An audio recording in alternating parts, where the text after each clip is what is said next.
जय हिंद दोस्तों, जैसे सुबह हमने बताया कि दोपहर में एक ऐसा वीडियो लाऊंगा जिसको सुन करके आप हैरान हो जाओगे। आखिर क्रोनोलॉजी यानी ये क्या था, यानी जिस तरह हमारे को ओआरओपी पेंशन रिवीजन किस दिन इश्यू की गई है और उसके 2 दिन पहले क्या मोमेंटम हुआ है लोकसभा के अंदर और लोकसभा के बाहर, और फौजियों का उसमें क्या रोल रहा है और किस तरह सरकार ने दबाव में आकर के आनन फानन में इस तरह आपको ओआरओपी पेंशन रिवीजन की घोषणा 23 तारीख शाम को की। दोस्तों अब मैं आपको बात करूंगा, सबसे पहले ये बता देता हूं, ये कल की बहुत बड़ी खबर है कि सेना के बहुत बड़े अधिकारी भारत जोड़ो यात्रा जो कि कांग्रेस के राहुल गांधी जी ने शुरू की है उसमें इकट्ठे हुए हैं। और आप सुन के हैरान हो जाओगे, उसमें जनरल दीपक कपूर साहब जो चीफ ऑफ आर्मी स्टाफ थे,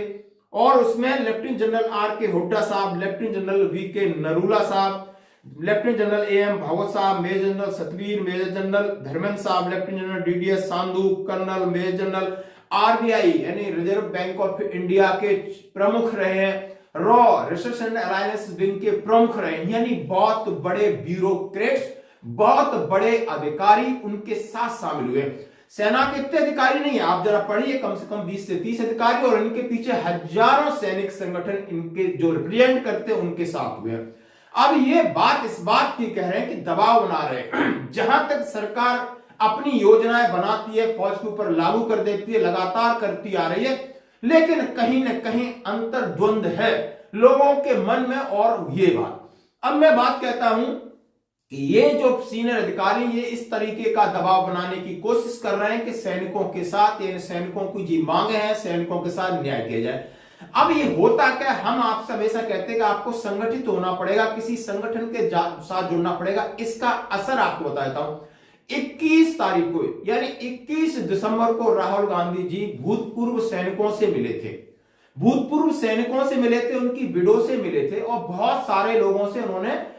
मीडिया में यह चीज चली थी कि अब राहुल गांधी जी ने भी फौजियों को इकट्ठा किया, उनसे मिल रहे हैं, और उन्होंने ओआरओपी की मांग कर दी थी, जो कि मामला कोर्ट में 3 महीने के लिए इन्होंने डाला था, मिसलेनियस एप्लीकेशंस डाली थी कि 3 महीने बाद हम इस पर विचार करने के लिए सुप्रीम कोर्ट में मांगा था।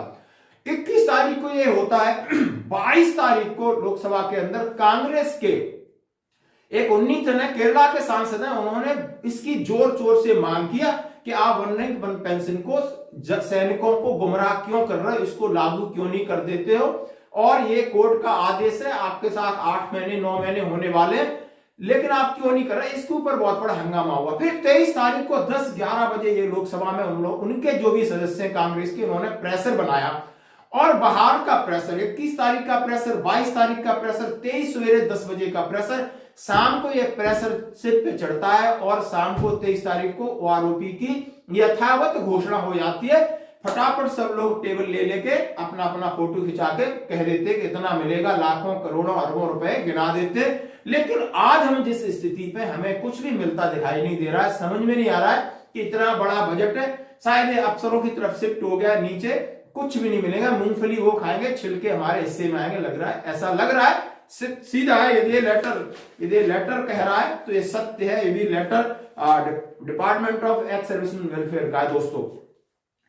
तो बात वहां आती है कि आपको संगठित होना पड़ेगा, हर आदमी यही बोल रहा है, और प्रेशर दबाव की चीज है, ये दबाव नहीं बनाओगे तो इस तरह सरकार हमें अनदेखा करेगी। हमें अब एकजुट होना है, और जो हमारे भाई हैं जो बेल्ट लगा के आज हमारे लिए काम कर रहे हैं, वो कह नहीं सकते, लेकिन हम लोग संगठित हों और सरकारों पर दबाव बनाएं, और हमें भी इस पॉलिटिकल गेम का हिस्सा बनना पड़ेगा कहीं ना कहीं। और बहुत सारे संगठन हैं जो दिल्ली के आसपास के संगठन बहुत अच्छा काम कर रहे हैं, बहुत अच्छा दबाव बना रहे हैं, डिफेंस मिनिस्टर से मिल रहे हैं, तमाम चीजें। लेकिन अब ये जितने सारे जनरल साहब हैं, और लेफ्टिनेंट जनरल साहब हैं, मेजर जनरल साहब हैं, कर्नल साहब हैं, बहुत सारे अपन बड़े बड़े ओहदे पर